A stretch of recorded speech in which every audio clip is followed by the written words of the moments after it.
Bom dia a todos. Tá. Então, vamos falar sobre homossexualidade a partir da ciência do comportamento humano. Mas vai ter um momento em que eu vou estar falando como nós, que somos líderes, pastores, pastoras, como é que nós vamos estar lidando com isso quando isso chegar até as nossas mãos. Tudo bem? Então eu vou dividir essa palestra em 3 momentos. O primeiro momento eu vou falar sobre cultura e subcultura. No terceiro momento eu vou falar sobre mente e cérebro.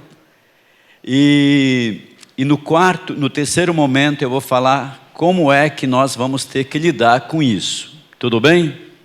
Eu espero poder seguir esses 3 momentos aí.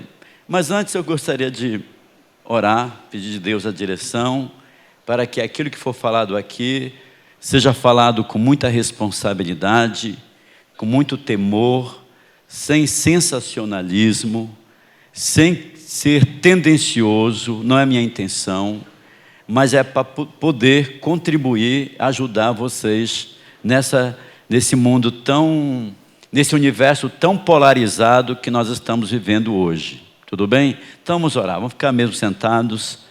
Soberano Deus, eterno Pai, eu louvo e bendigo o Teu nome por esta oportunidade que aqui nós estamos para falar de algo tão emblemático, tão complexo, ó Deus amado, mas eu sei que o Senhor, a igreja é o lugar de cura, a igreja é o lugar de libertação, a igreja é o lugar de, acima de tudo, de conscientização. Aqui é uma escola, a igreja é um instrumento, é uma ferramenta de Deus no mundo tão polarizado, ó Deus amado, para fazer aquilo que ela tem que fazer. Agora, aos homens, cada um responde sim ou não diante daquilo que o Senhor tem.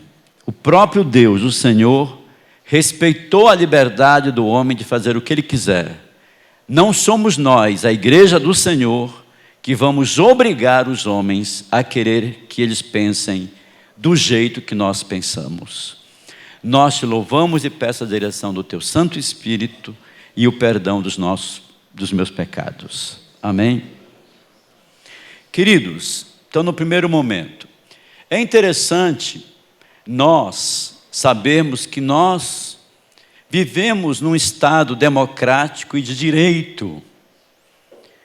Às vezes a gente esquece disso.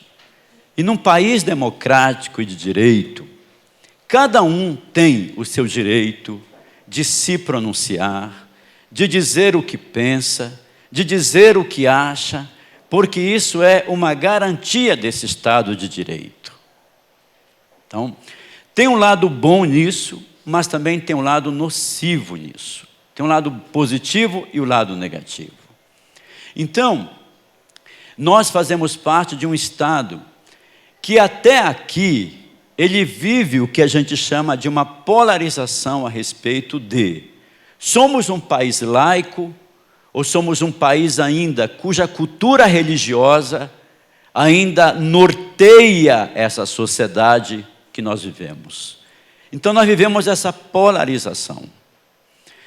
Viver num Estado democrático e de direito, eu penso até que nós estamos dando os primeiros passos. Por isso esta confusão toda. Entendeu?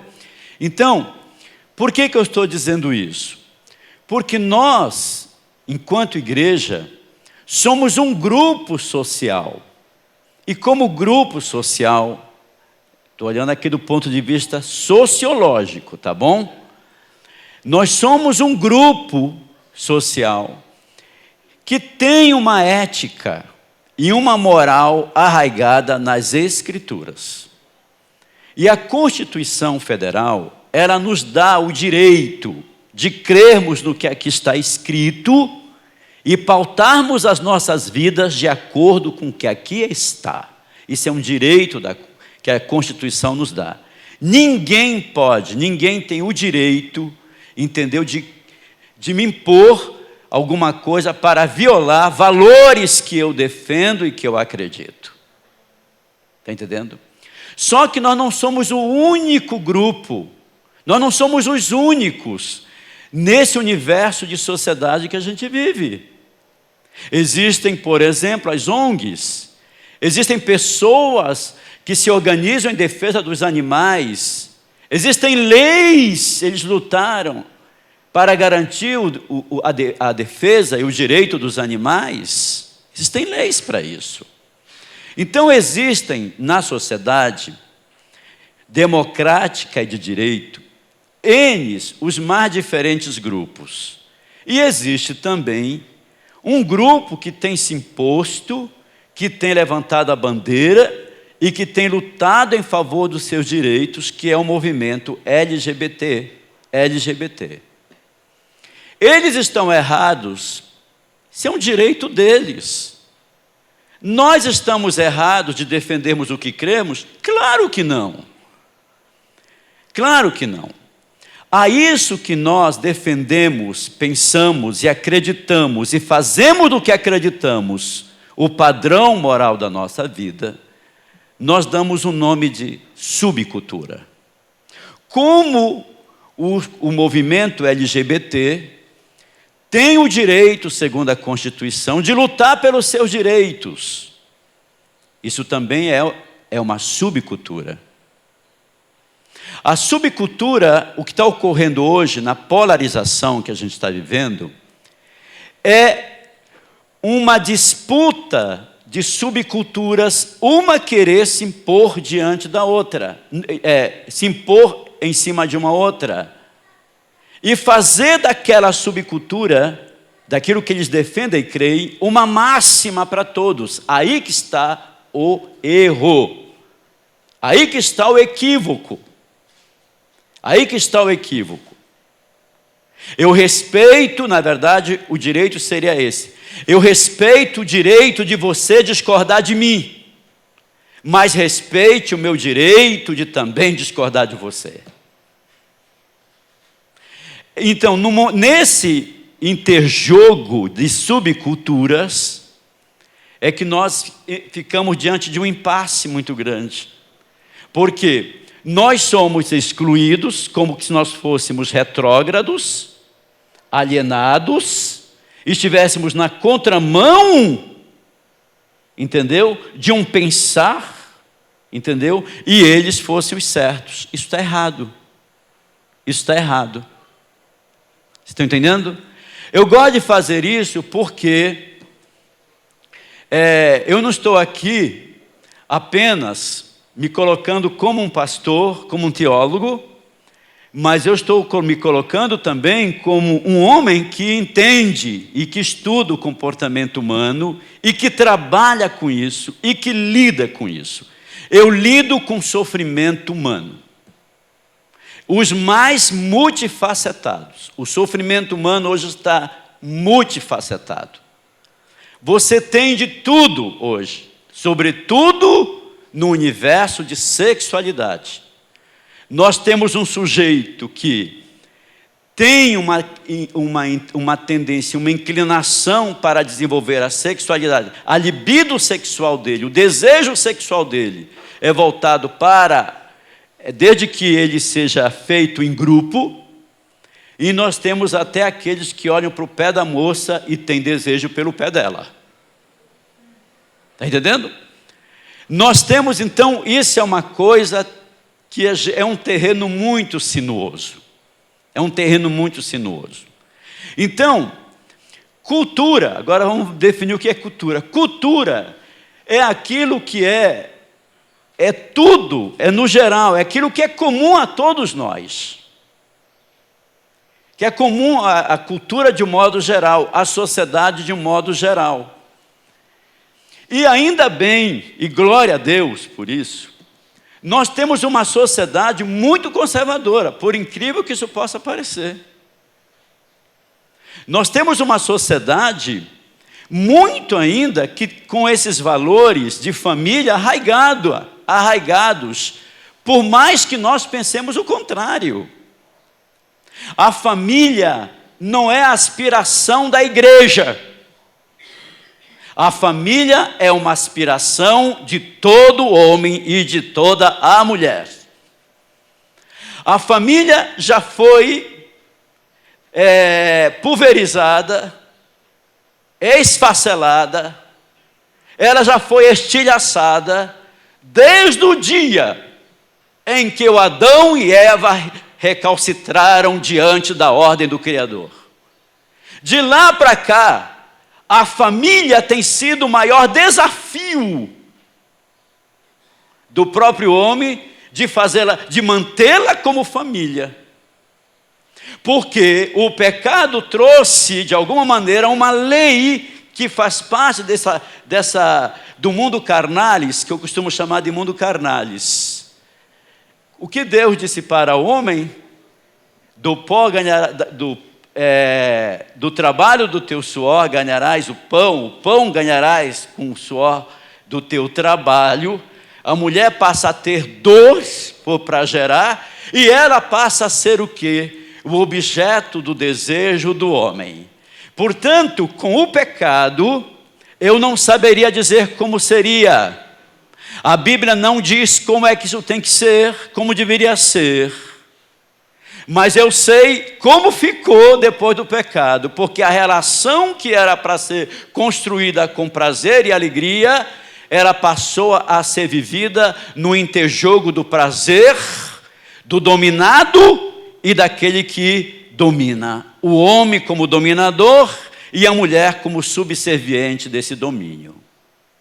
Ou seja, o sexo, a sexualidade, ao invés de ser vivida com prazer, ela passou a ser vivida a partir de um interjogo sórdido e humano por conta do pecado.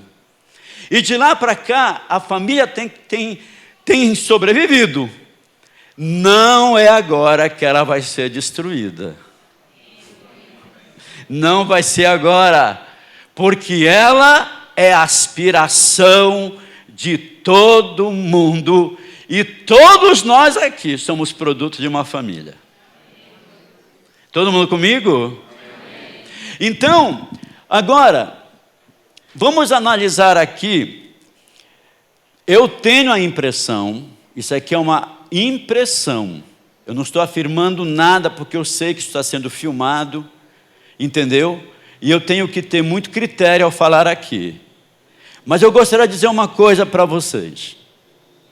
Eu não sei se vocês se lembram que houve uma novela na Rede Globo. Eu não assisto a Rede Globo, queridos.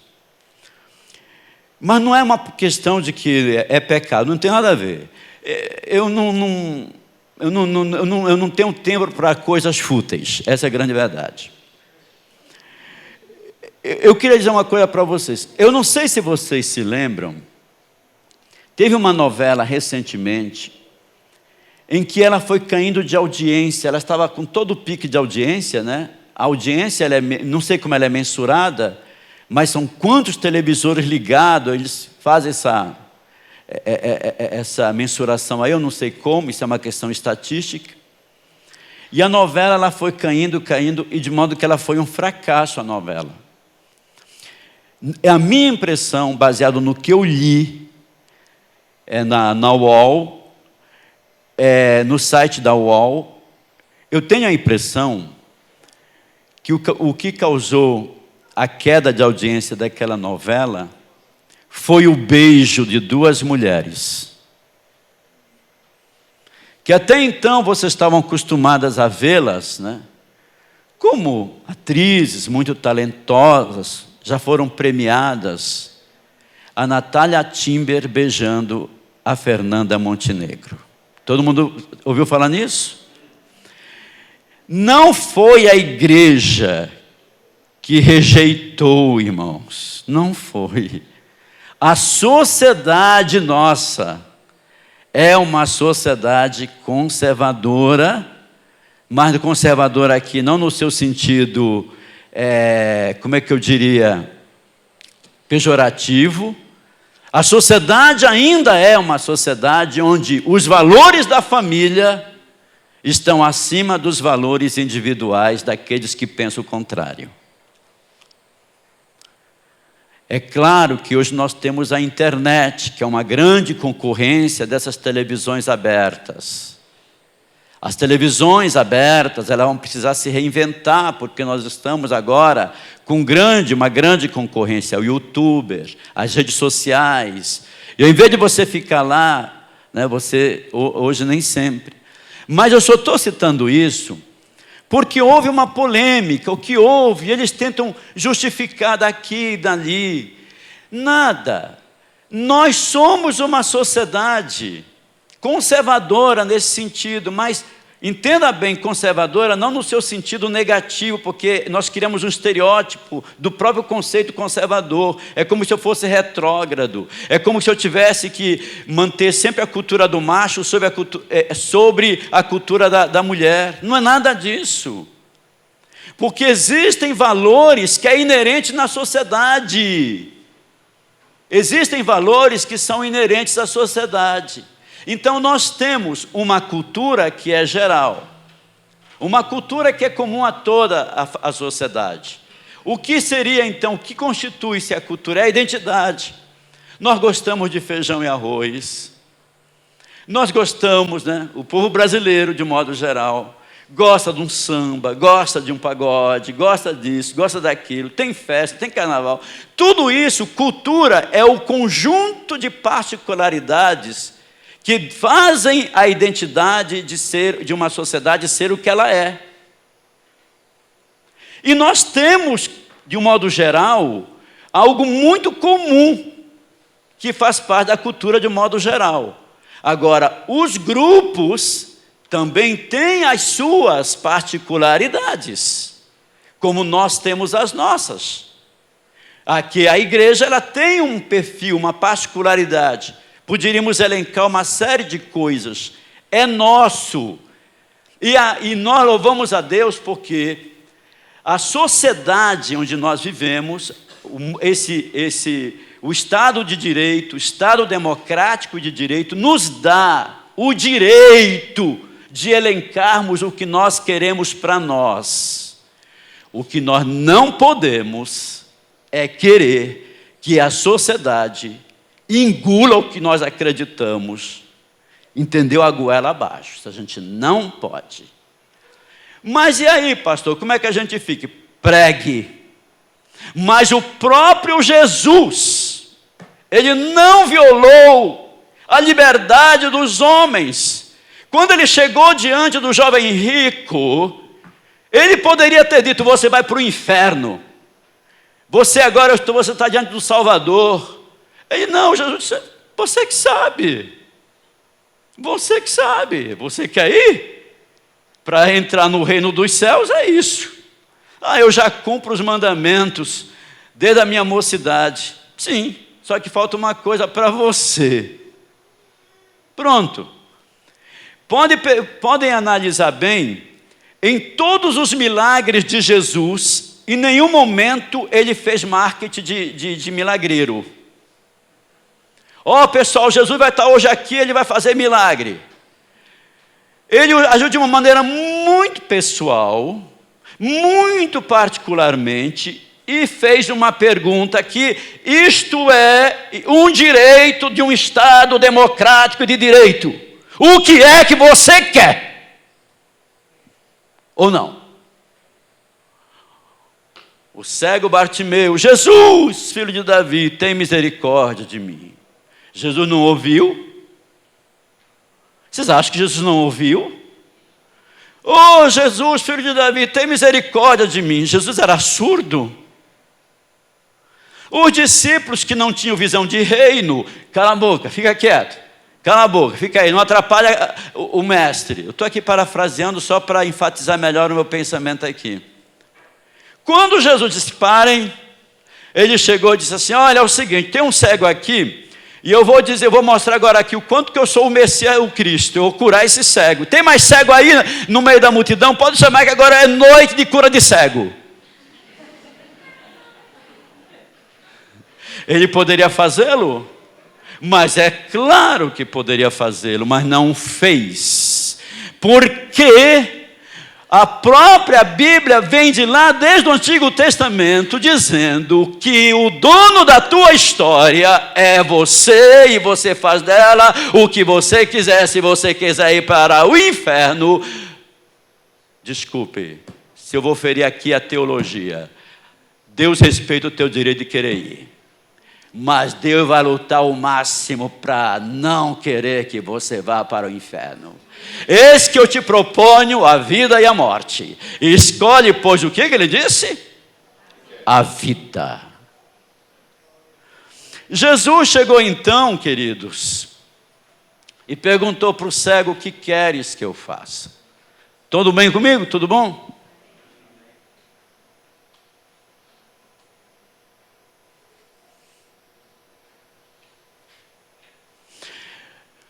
Jesus perguntou: o que queres que eu te faça? O homem estava há 38 anos à beira da piscina, vinha um anjo, tal, mexia a piscina lá. E Jesus chegou lá e disse: pessoal, lá tinha muita gente querendo cair na piscina. O primeiro que caía na piscina era curado. Jesus poderia ter feito um marketing legal ali. Agora cheguei no lugar certo. Pessoal, parem de pular em cima da piscina. Eu sou a piscina. Quem pular em mim está curado. Ele chegou para um que estava há 38 anos. O que queres que eu te faça? Se não houver um querer, não tem saída. Então, veja bem, nós temos, voltando, eu estou na primeira parte, cultura e subcultura. Eu vou dizer uma coisa aqui para vocês, ainda dentro desse conceito. LGBT é uma ideologia. Ela é uma ideologia. O movimento do orgulho gay, isso é uma ideologia. Baseado na minha escuta terapêutica, há 30 anos ouvindo queixas, as mais multifacetadas, eu nunca escutei um gay dizer: eu me orgulho de sê-lo. Portanto, o orgulho gay é uma farsa, é uma ideologia. E amanhã, um futuro não tão longe, vai estar todo mundo psicotizado. Sabe por quê? Porque o gay, ele quer um outro que seja diferente dele. E quando ele encontra o outro que é igual a ele, ele se deprime. Ele se deprime. Então, o movimento LGBT poderia trabalhar, levantar a bandeira dele, e acontece em 2 momentos isso, né? Porque no mesmo mês tem a parada gay e tem a marcha para Jesus. Eu nunca vi a marcha para Jesus levantando uma bandeira sobre uma ideia. Ou já viram isso? Já ouviram? Eu não sei, pode ser que tenha, eu não vi. A marcha para Jesus tem hoje uma proposta, que é levantar a bandeira. Chega de corrupção. Nós não aceitamos esse já ouviram isso? Nós somos acusados e nós às vezes temos que admitir isso. Tudo a gente resolve aonde? Como é que a gente resolve as coisas, irmão amado? Irmã, ora. Vamos orar. Tudo é orar. A oração tem poder, sim. Mas tem coisas que a oração, ela tem uma extensão que vai além de você pedir para Deus. A oração é um reflexo para olhar para mim, para eu mesmo. E o que eu estou fazendo na minha vida? Tem gente que ora dizendo assim: Senhor, perdoe os meus pecados. Eu imagino Deus de lá do céu e perguntar assim: qual deles? Porque até isso ela se esconde na generalização. Porque quando ela diz assim: me perdoa porque eu sou chato, eu sou inconveniente, vivo corrigindo as pessoas, sabe? Eu não tolero ninguém. É diferente. É bem diferente. Então, veja bem, para a gente concluir essa primeira parte. Cultura e subcultura. Subcultura, falando como o pessoal fala, eu defendo o direito, vai lá, desfila, entendeu? Mas, respeite a minha fé. Está entendendo? Não faça, não fique debochando o meu Cristo. Se você quer dar ou fazer qualquer coisa, faça. Mas respeite o meu direito, aquilo que eu creio. Você mexeu no meu Cristo. Você pode defender o teu direito de querer, de casar, de ter relação como você achar que deve ter, mas não destrua valores, que está inclusive não só subcultura da igreja, mas é cultura da humanidade como um todo. Nós estamos celebrando o Natal. O Natal não é uma festa exclusiva nossa, não obstante o comércio. De alguma maneira o Natal tem um significado para todo mundo. Então, cultura e subcultura, nós precisamos sim defender aquilo que a gente crê. Nós acreditamos nesse livro de capa preta como palavra de Deus, e é daqui que nós fazemos o norte das nossas vidas. Ética e moral nossa está aqui. E você quer fazer o teu, faça, mas respeite o meu. É isso que infelizmente, quando eu escuto esses debates sobre o assunto que eu estou falando aqui, você não ouve, porque parece-nos que nós estamos voltando à Idade Média. Na medida em que eu não falo, irmão amado, baseado em elementos plausíveis que justifiquem o meu pensamento, mas eu falo inflamado de ódio, de preconceito. Isso é plausível, isso é notório na expressão das pessoas, dos interlocutores que se dizem defender a igreja. Já começa por aí, entre aspas. Seus cambada de safados. Isso não é postura de um intelectual, irmão amado. Um homem que pensa não usa essa expressão safado. Isso se escuta lá no bar, na esquina. Então, agora eu quero ir para outra parte. Vocês entenderam? Cultura e subcultura? Vocês entenderam? Sim. Tudo bem. Irmão amado, nós temos a nossa e acreditamos, ok. O ideal seria todo mundo pensar como nós pensamos, não é? Mas o próprio Jesus sentiu isso na pele. Se você for analisar bem, o próprio Jesus, ele teve o ministério dele. Tem pastores hoje que dá 10-0 em termos de ganhar almas. Jesus, quem foi que ele ganhou? E ainda Jesus chorou, como muitos pastores choram, né?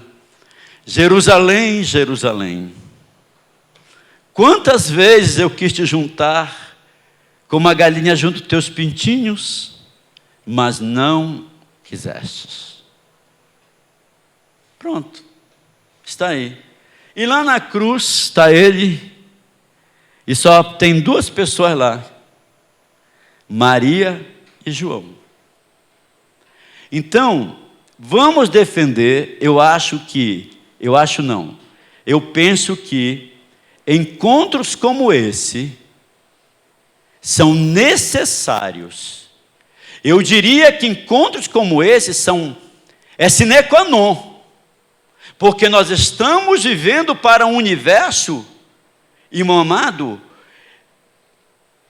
que nós não temos perspectiva nenhuma diante do que o pastor colocou aqui, da primeira palestra. E agora, a igreja precisa, portanto, se recompor, rever os seus papéis.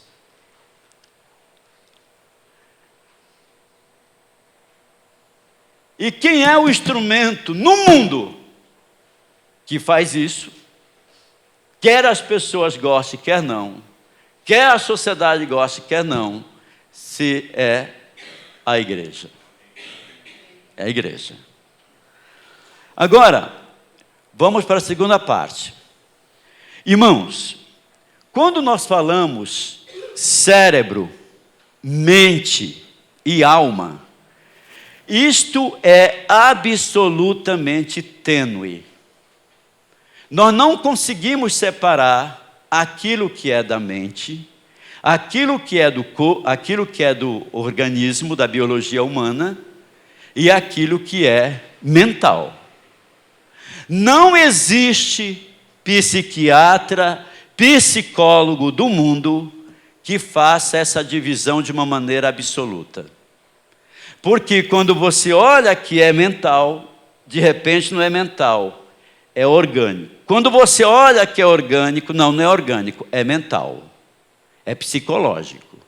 Então, essa separação, ela não é tão fácil, e é por isso que nós entramos no marasmo de não saber para onde ir.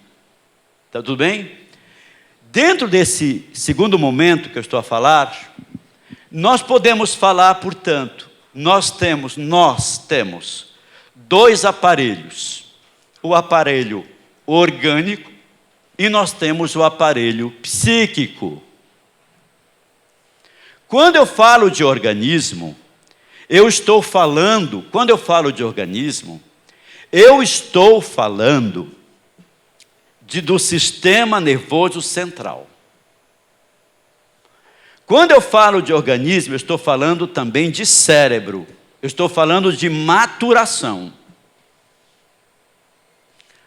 A biologia humana, ela está lá. Tudo bem? Quando eu falo de aparelho psíquico, eu estou falando de um aparelho tal quanto o cérebro. Ele existe. Ele está lá. Mas nós não conseguimos detectá-lo por meio de uma tomografia computadorizada.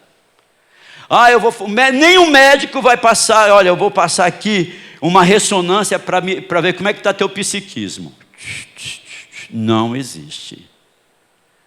Nós, psicólogos, temos instrumentos que nós chamamos testes projetivos, onde nós aplicamos para as pessoas que queiram, ou quando vem o juiz ou a escola pede um parecer, um laudo técnico, nós usamos desses instrumentos para justificar onde nós nos pautamos, para dizer o que a pessoa tem.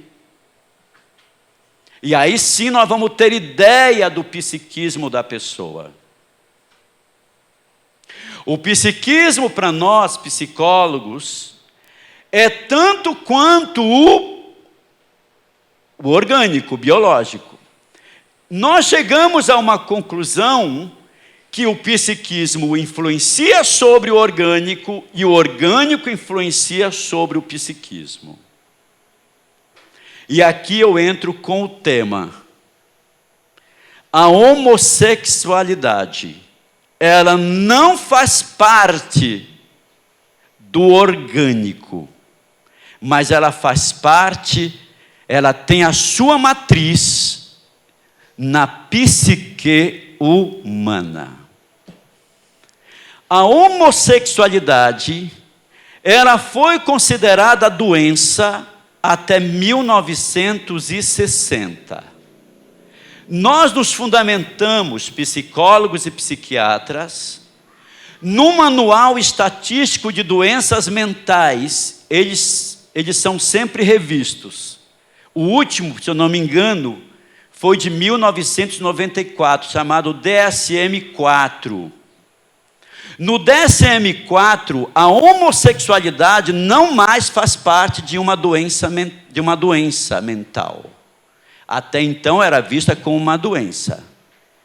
A partir daí, ela foi excluída de doença, Mas os psiquiatras deram um nome para ela, colocaram a homossexualidade, porque não há como negá-la, e colocaram a homossexualidade como uma parafilia.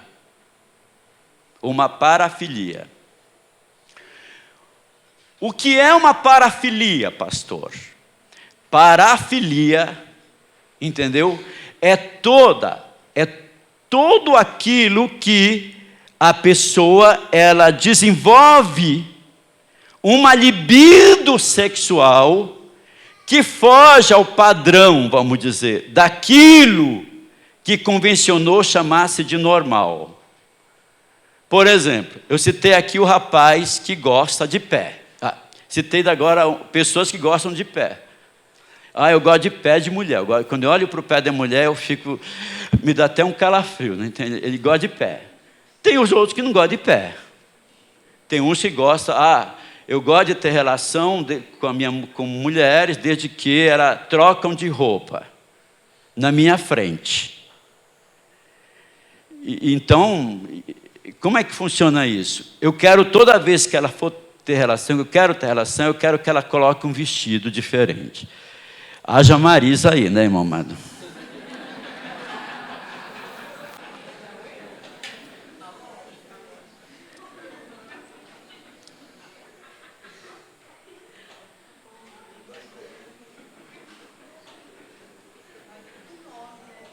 Vocês querem ver as parafilias, os nomes?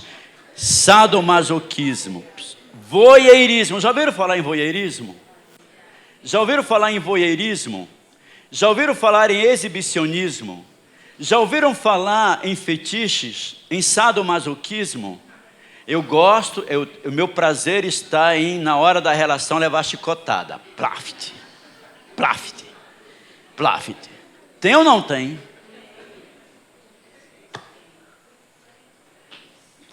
A homossexualidade, ela entrou com uma parafilia, ou seja, uma fantasia sexual. Está entendendo? Agora, atenção, no aparelho psíquico está a causa. Só que o aparelho psíquico, ele é tanto quanto orgânico, só que você não tem como mensurar. Não sei se vocês já passaram por isso, eu espero que não, mas se passaram, eu estou aqui. Dá tempo ainda de você pegar meu cartão e depois... Depressão. Depressão. Você chega e diz assim, puxa, está tudo bem comigo, meu casamento está bem, meus filhos cresceram, está tudo maravilha, mas bate uma tristeza dentro de mim que me dá uma angústia, eu quero ficar em casa deitado, eu não consigo levantar para fazer um café. Onde está a causa de tudo isso? É diferente quando você chega e diz assim, eu estou com febre. Aí você vai lá no posto, no pronto-socorro, você vai fazer então um hemograma, e no hemograma ali o médico vai ver, você está com uma infecção. Ela está incubada, a hora ela vai aparecer, ou uma virose que você pegou, então já vou te dar aqui, entendeu? O medicamento apropriado para tratar dessa virose. Se for o caso, dependendo do estado, do panorama, do hemograma, o médico vai dar esse medicamento, talvez até uma amoxicilina, um antibiótico, porque é forte o que você está a sentir. Agora você chega lá para o psiquiatra ou para o médico e diz assim, não sei o que está acontecendo comigo, estou triste, estou angustiada, estou com medo, não consigo mais, no metrô me falta ar, e o médico vai olhar assim para você e vai dizer, o senhor sabe, e o médico só não diz para você porque ele é profissional, né? A pessoa se ele diz, aí você deprime mais ainda. Não sei o que você está sentindo. Eu vou te passar alguns medicamentos que vão atuar na sinapse orgânico. É onde há a recaptação dos neurônios. Noradrenalina, acetilcolina, dopamina, serotonina. Serotonina é o hormônio da alegria. Se está para baixo, você está triste. O medicamento ele vai atuar lá e você levanta, começa a mudar a tua qualidade de vida. Só que o médico diz assim: tenha paciência que isso aqui vai só fazer efeito daqui a uns 15, 20 dias.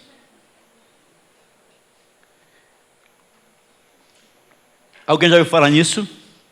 Estou falando alguma novidade? Não.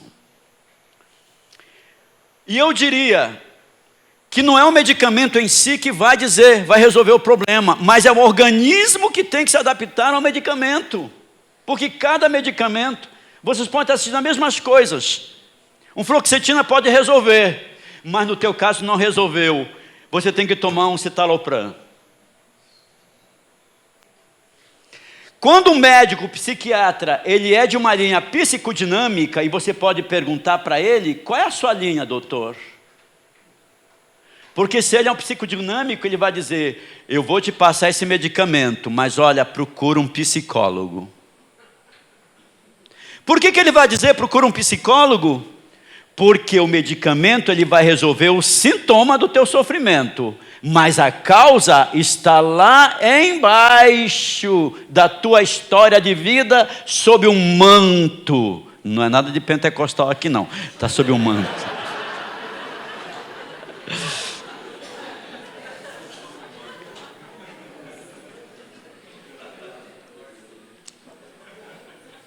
Está sob um manto.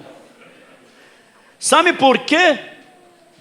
E aí eu vou já dizer aqui, pastor, a biologia humana ela se desenvolve de boa, vai se desenvolvendo, o teu cérebro ele vai se desenvolvendo, e esse desenvolvimento do cérebro nós chamamos de maturação, e vai depender muito dos estímulos onde você está, vai depender de alimento, de comida, de uma série de coisas.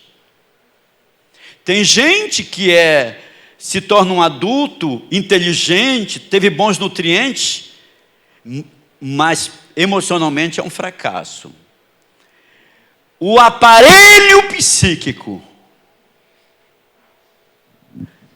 essa máquina psíquica, ela não pode ser detectada por meio de uma tomografia computadorizada, de uma ressonância, por mais sofisticado que seja o exame. Ele não vai detectar o teu psiquismo. O teu psiquismo, embora não seja detectado, ele dá sinais de que a coisa não vai bem. De que a coisa não vai bem. E agora, como é que se constrói esse psiquismo? O psiquismo se constrói, atenção aqui, que poucos desconhecem isso. O psiquismo se constrói a partir do contato da criança com a sua mãe. A criança vai olhar o mundo, vai experimentar o mundo, vai trazer o mundo para dentro dela. A criança vai experimentar o mundo a partir da mãe.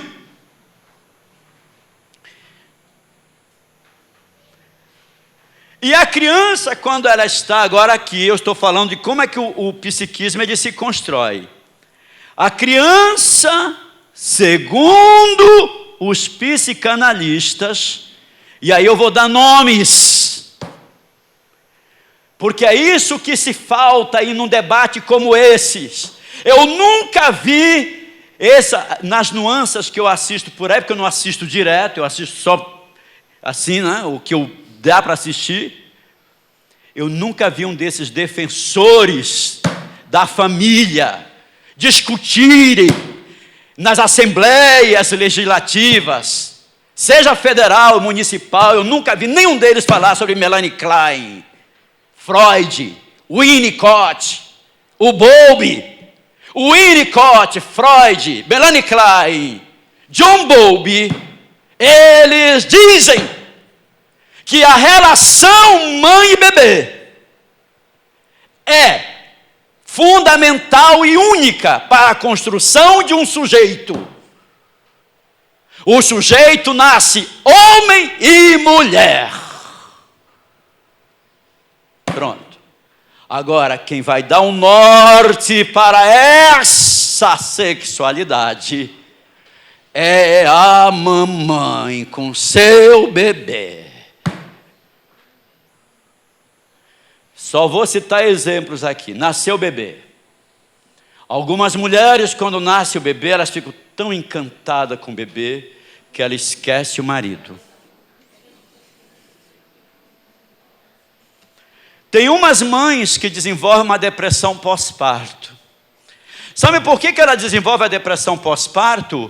Porque ela foi subtraída daquilo que estava nela, daquilo que faz parte dela. Agora ela está vendo que não faz parte mais dela. É um ser que está à frente dela. Ela vivenciou o que a gente chama de luto. E esse luto não foi trabalhado. E quem vai ser penalizado por conta disso é o marido. Porque a sexualidade no homem é mais biológica do que afetiva. O homem não precisa de luzes para ter vontade sexual, não precisa de flores ou perfume. Para ele manda ver. Agora a mulher não. A mulher está muito claro, apaga essa luz.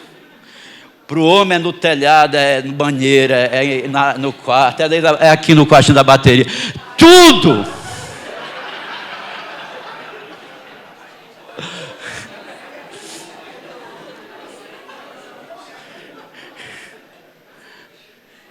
Mas a mulher, não, a mulher tem até vergonha. Não, perto do meu pai e da minha mãe, não fica tocando a minha mão, não.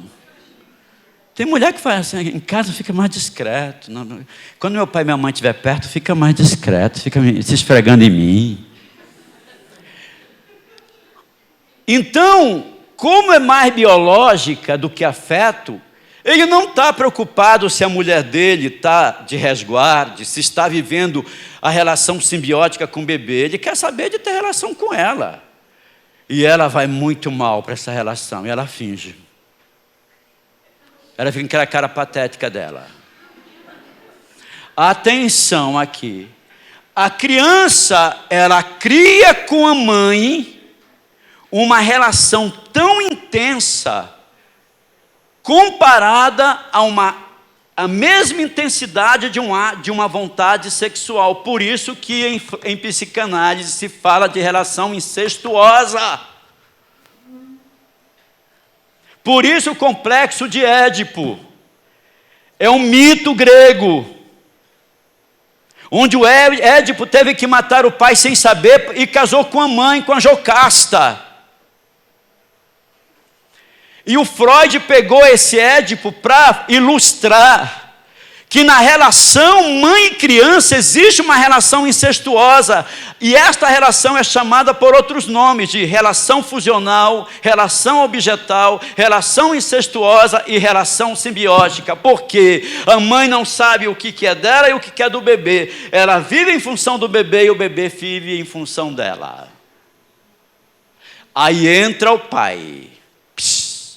Na hora que entra o pai, a criança começa a crescer, com 2 anos e 3 aninhos de idade, a criança começa a ver, mamãe não é só minha, é do papai. E a criança começa a entrar na fase que a gente chama, tem a fase anal, a fase oral e a fase fálica. A fase anal, a criança tem o prazer no ânus. A fase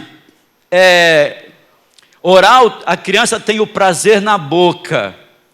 E vem a fase fálica, quando ela começa a entender que a mamãe não é minha, o papai não é meu. E isso a criança entra num processo que a gente chama de expectativa de angústia. Porque a criança começa a ver que a mamãe tem um órgão sexual diferente do pai. O do pai é pendurado, o da mãe é para dentro. A menina fica olhando para ela e diz assim, eu não tenho um pipi como o papai, pode ser que o meu venha a crescer ainda. E o menino tem um pipi que a mamãe não tem, ele diz assim, a mamãe, eu tenho medo de perder o meu. porque a mamãe já perdeu o dela.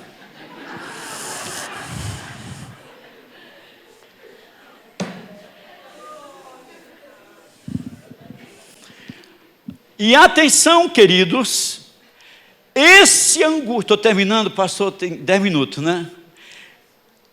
Essa angústia é tão intensa que isso pode desencadear o rumo que você vai tomar na vida. Não há unanimidade entre os psicanalistas, que é aí que reside a homossexualidade.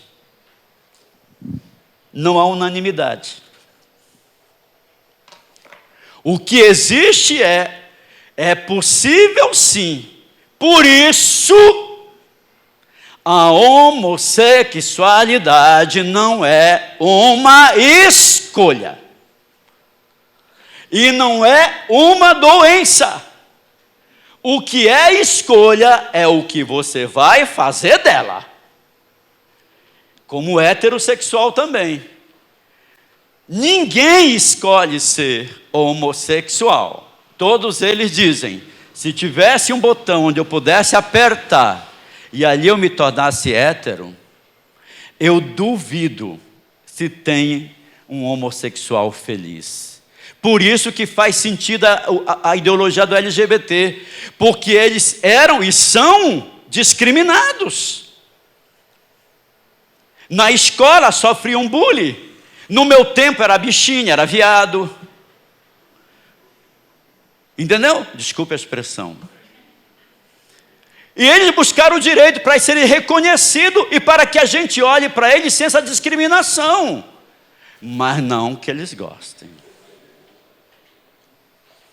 Agora eu vou entrar na terceira parte que eu estou terminando agora. Existem 3 tipos de homossexualidade. A isolada, a circunstancial e a consolidada. Isolada. Arminda Berasturi diz que todos os jovens, todos nós, uns mais, outros menos, talvez outros nem, tiveram uma sexualidade, viveram uma homossexualidade isolada quando criança. Quando criança.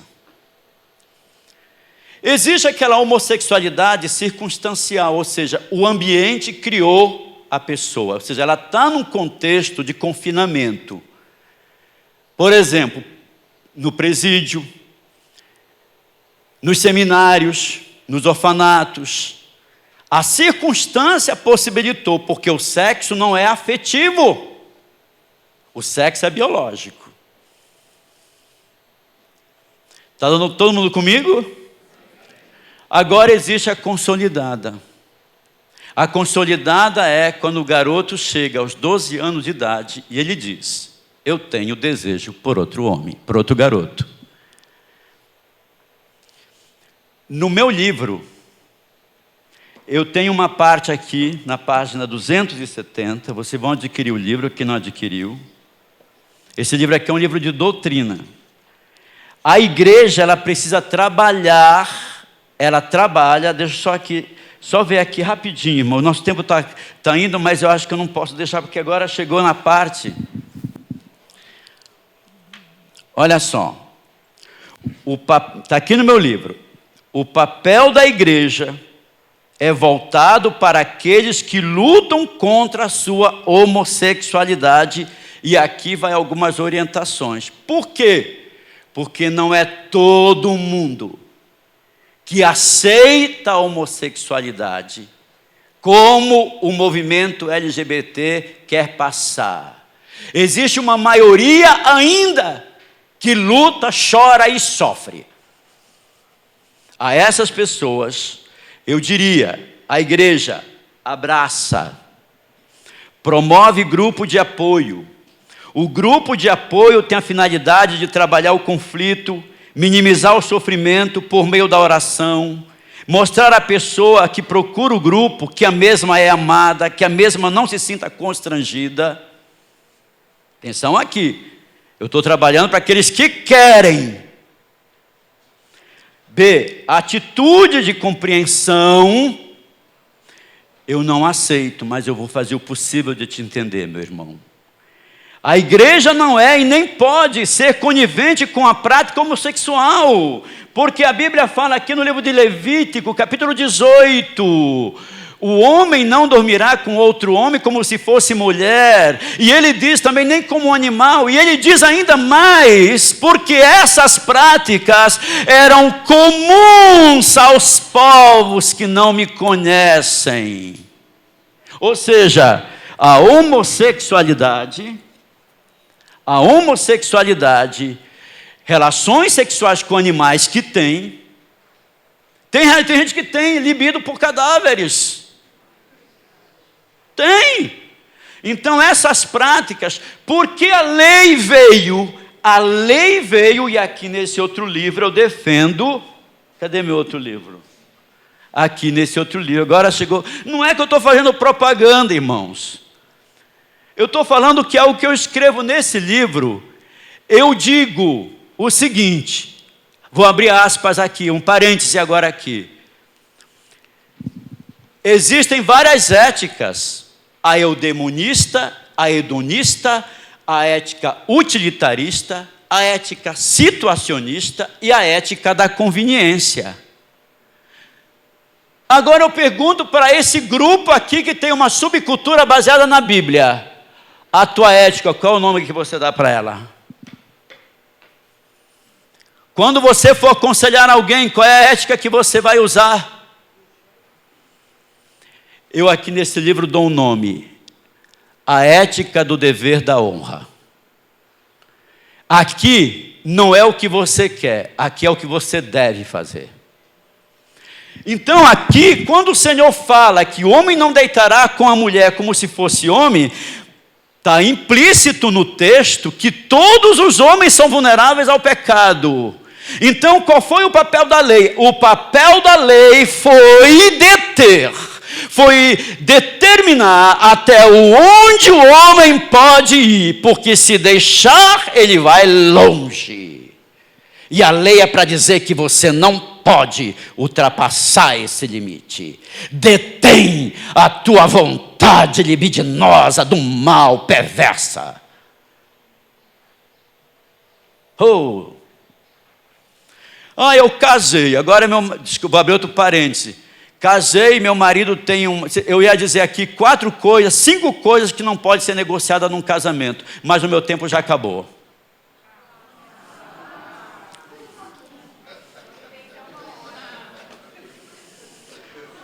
Hã?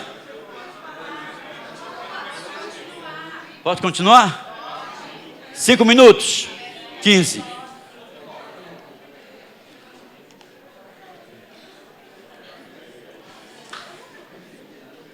Então tá bom, né? O pessoal está gostando.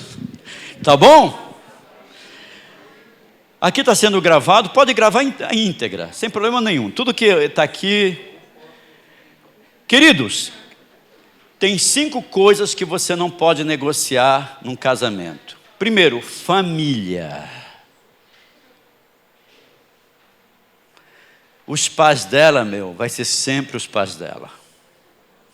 Os pais dele, vai ser sempre os pais dele. É a mesma coisa de segundo casamento que já tem outro filho no meio.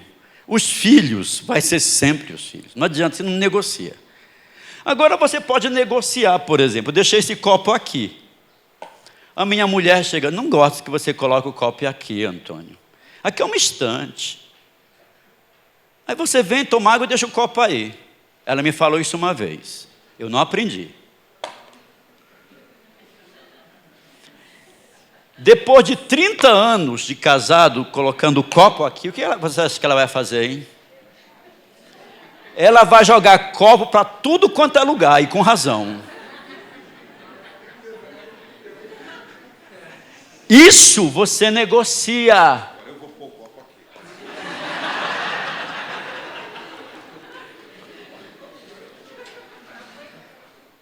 Eu não gostei desse copo fazendo propaganda da Quilombo. Eu queria numa taça. Essas coisinhas se negocia. Família você não negocia. O que mais que você não negocia numa família? O que você mais negocia na família? Dinheiro. Não, esse dinheiro é meu. Com o meu dinheiro eu compro o que eu quiser. Você trabalha, você faz o que quiser com o teu. Pode parar.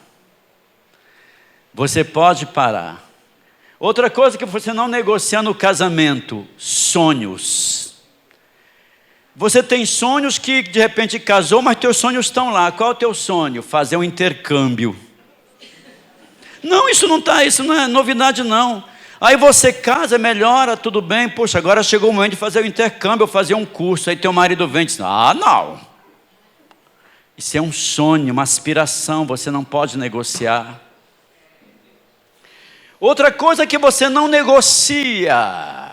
Se você é palmeirense, ela é corintiano, é negociável. Agora você não pode negociar eu creio na Bíblia. Se ela acredita no livro dos Mormons, pula fora. E tem outra coisa que você não negocia aí que eu quero chegar. Você casa, acho que você agora é esposa, né? Vai ser esposo, mas de repente o marido diz assim, né? Lá no meio do caminho, já 5 anos casado, seria bom de convidar mais alguém para fazer parte do trio amoroso. Você pensa que isso tá assim, ó. Ou então, não, eu também tenho outras práticas de sexo, não gosto muito dessa prática papai e mamãe não, que o pessoal fala. Eu queria descobrir outras formas.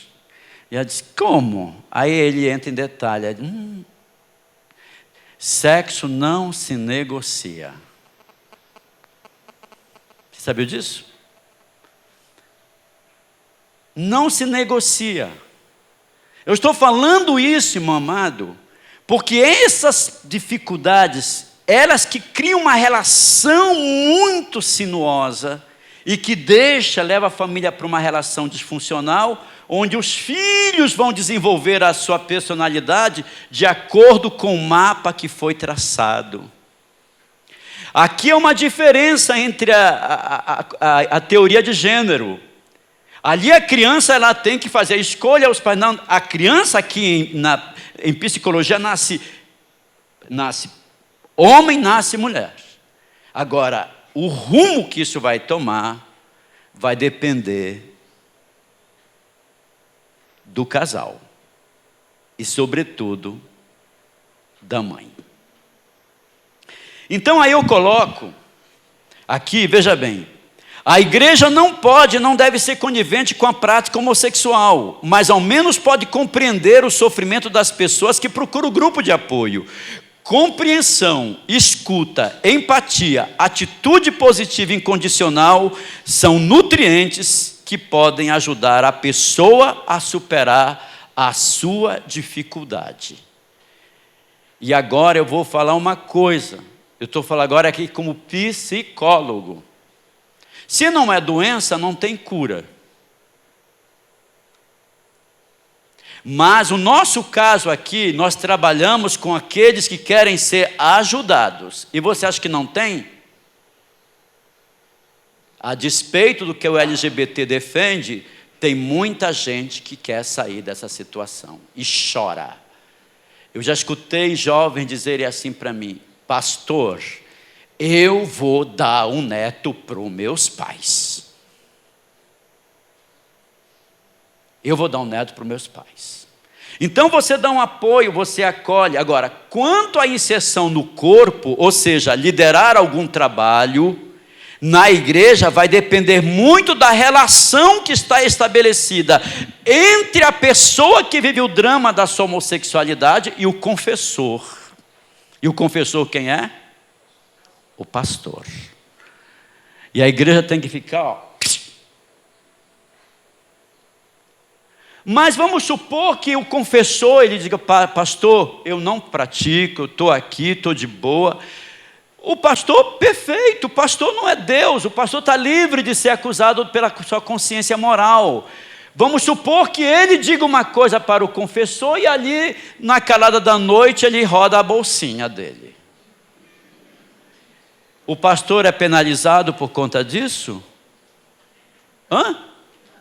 pastor está partindo do pressuposto de que ele está falando a verdade.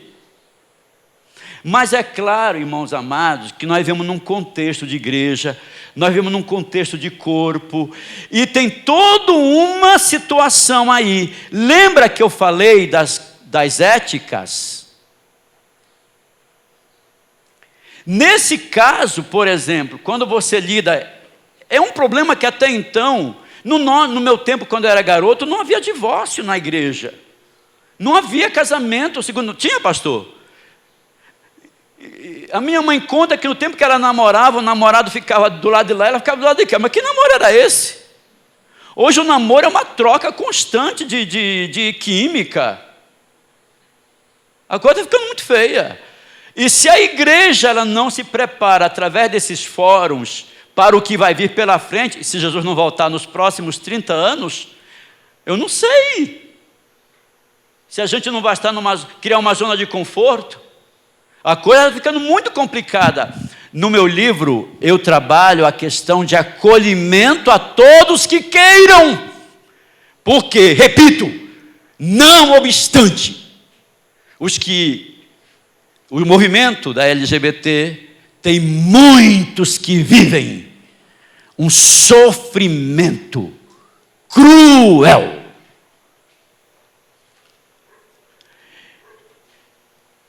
Então, nós não podemos falar de cura gay. Mas eu estou falando enquanto psicólogo. Mas você não é psicólogo, pastor.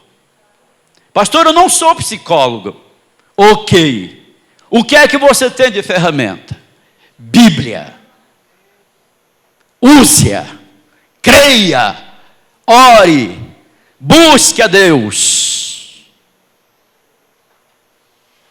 Mas como profissional do comportamento humano, eu não posso falar. Tem cura, porque não posso. Isso seria uma coisa de insanidade. É um sofrimento. É um sofrimento psíquico, sim.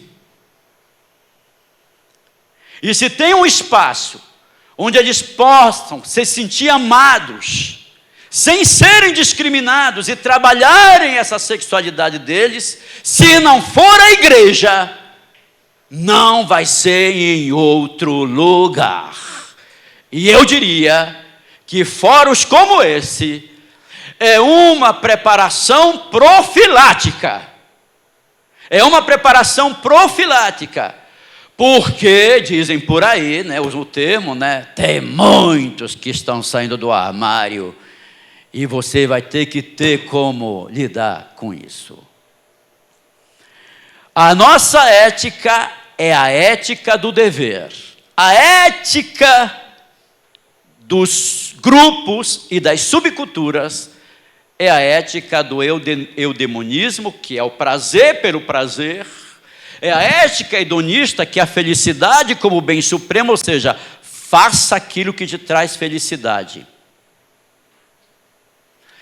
Isso não estou aqui ferindo. Eu não estou ferindo aqui, entendeu? Aqueles que pensam o contrário. Nós aqui não acreditamos numa ética onde a felicidade individual é absoluta. E não existe, porque senão o mundo seria uma verdadeira balbúrdia, moralmente falando. A ética que nós acreditamos é a ética do dever. Não é o que você quer como prazer, porque como prazer eu quero é comer bastante. Mas a ética do dever diz: até aqui você já se encheu, o resto é gula.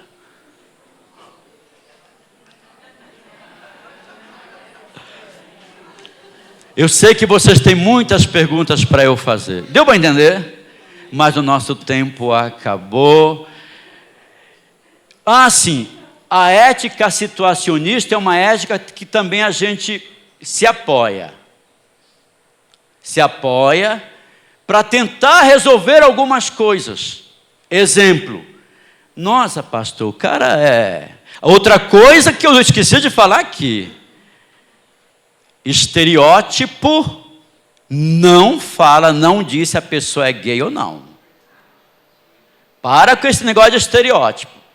Eu já veio na minha sala, no meu consultório, sabe aquele homem que preenchia todo o perfil do machão? Cara de bravo, o cara de Hulk, chegava lá, machão, era caminhoneiro. Mas lá nos postos da Dutra, ele tirava a máscara de machão e se tornava uma boneca.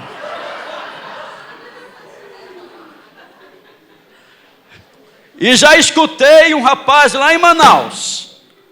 Olha, ele dança, um rapaz de Manaus dança no balé de lá da Rússia, de lá a capital da Rússia, qual é? Moscou. Ele compõe o balé de Moscou.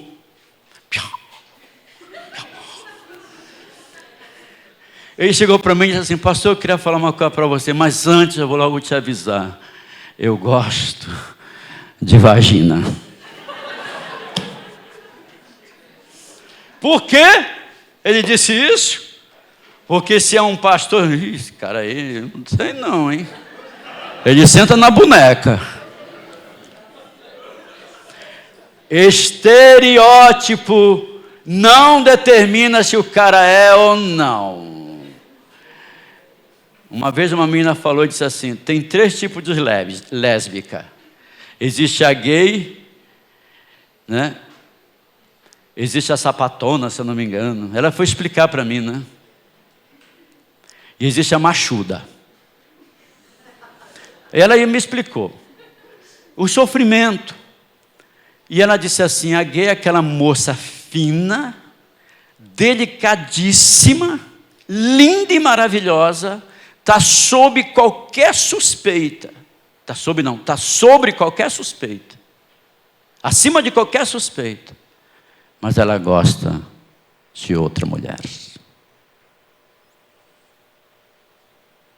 E tem outras mulheres que são mais rígidas, nem se pintam, e são mulheres, gostam daquilo que os homens gostam.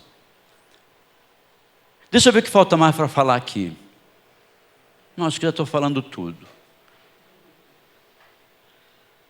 Já falei tudo. Compre o meu livro e esse aqui, Ética do Dever.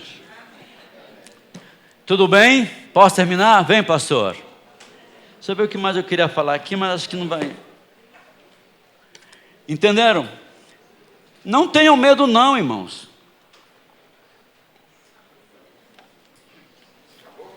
Acabou.